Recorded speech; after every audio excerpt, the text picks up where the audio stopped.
Okay, everybody. So around 8 to 10 months ago, I believe, in the infancy of my channel, I made a review, a recommendation of a new upcoming show from FX, okay? The Bear.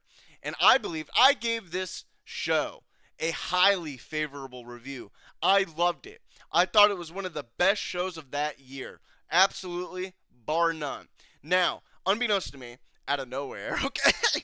The second season just dropped. I watched all of it immediately, twice. Okay? I loved it. Absolutely. I love this show. I think this show, after this season, has supplanted itself as one of the best series in the past half decade, maybe. Okay? It is masterclass. Everything about it.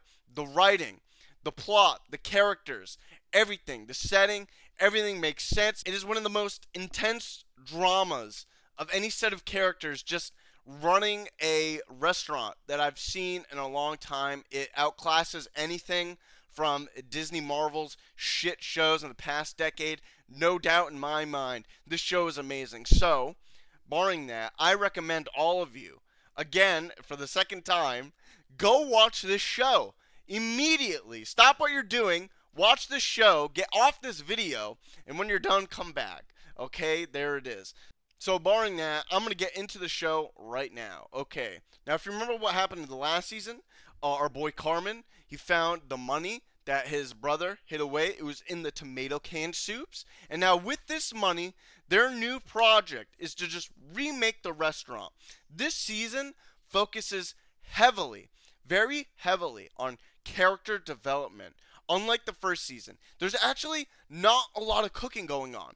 Not in their kitchen, anyway. There's other types of cooking going on, of course. It is still a show about cooking.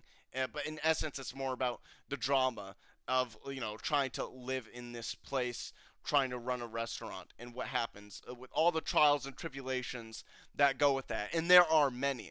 But it is most essentially more about character development and building our characters up and then breaking them down. Okay, it's crazy. So in this season, our specific characters, our crew, essentially, Carmen's crew, all of his chefs, and everybody, they're working towards rebuilding the deli that his brother owned into now the Bear. Their goal, their end goal, is making this restaurant the best restaurant in Chicago.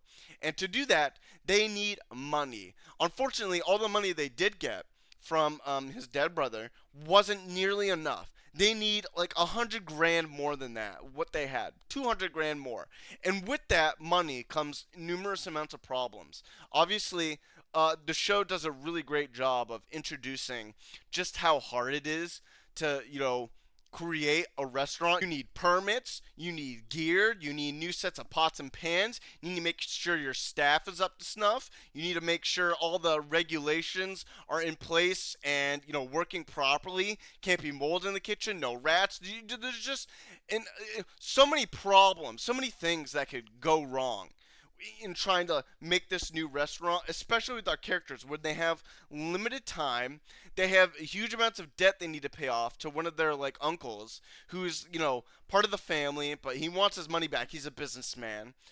It's just incredible storytelling. They don't, even though the like intenseness of the show and the drama doesn't nearly happen in the kitchen technically till the last episode.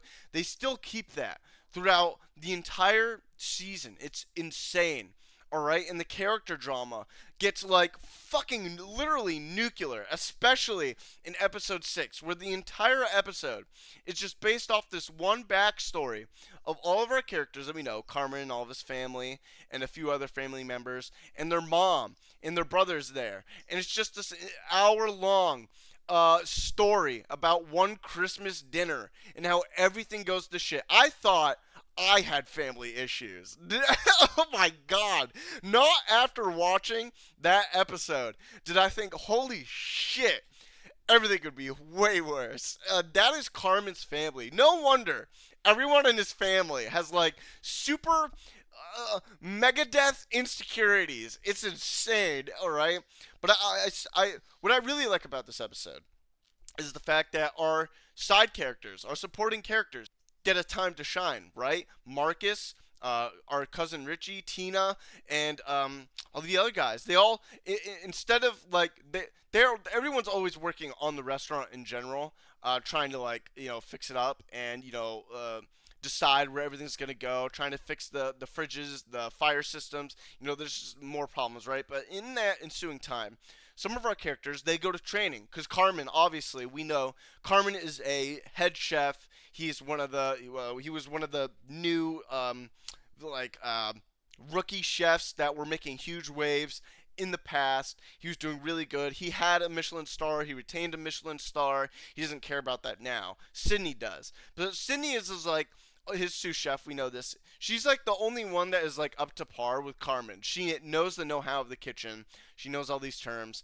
Obviously, Carmen's like been in France. He's been to Italy. He's been to all these places to train, like high class chef training, things that his crew hasn't done. So he calls in favors. He's like, Marcus, go to Amsterdam with one of my rivals in the past. He's really good at baking. He's going to teach you the ropes of that. Tina, go to this other place where you can get some, increase your skills, hone your skills in cutlery and all these other things, so you can be up to snuff and you can learn some new cooking techniques. Richie, his cousin. He's like, yes, cousin, go to this place. I used to work here as a new rookie chef. It helped me become who I am. Work here and increase your skills. Richie, I think, his cousin, has the most character development in this series. He has the most growth out of everyone. He goes from a disheveled 40-year-old man, and we find out more about Richie too in his backstory. He has a kid, he has a wife, or an ex-wife now, and just like his insecurities and how he feels he's actually really worthless within this new group. He thinks Carmen's gonna leave him behind because he has no skills to show for. He can't do anything, right? He can maybe make fries, and that's about it. Now he's gonna go to this place, and he gains the confidence, and in the kitchen, not just about cooking, but service industry level cooking, right? Like learning how to schedule your people around, schedule all the cooks, make them keep time, make sure they get these orders out properly. It's insane the things these people have to do, right, in order to keep this high quality level of a restaurant. And all of these like insecurities boil over and culminate into like a season finale where they finally open the restaurant. It's opening night. They brought all their friends and families here. No one's paying for anything. Doesn't matter. We're here to show our stuff. And after this, we're gonna be able to make a stand in the world. Which, by the way, is an incredibly difficult task because through this season, they're all like worried about whether this restaurant will even be worth it in the end. Are they going to get the profits that they need in order to pay back their uncle? Are they going to get, the recognition and reputation they need in order to make this restaurant stay afloat in the ensuing years that it needs to be in order for them to be all become famous chefs, right?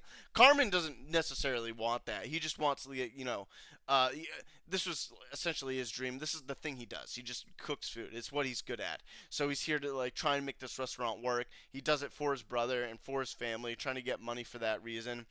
Sydney's the one that really wants to be sort of famous. She wants her own star. Carmen doesn't really care about that, but Carmen will help that dream come true for her. They're together. They're partners essentially now in this season.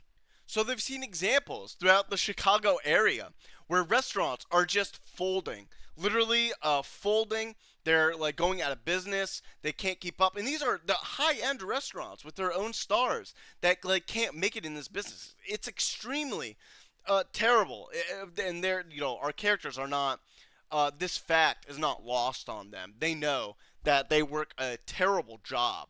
It's just a high stress environment with tons of yelling and where things can go wrong constantly. But it's just so entertaining to watch. Watch our characters go down. It's one of the realest shows I've watched in a long time. It's so relatable.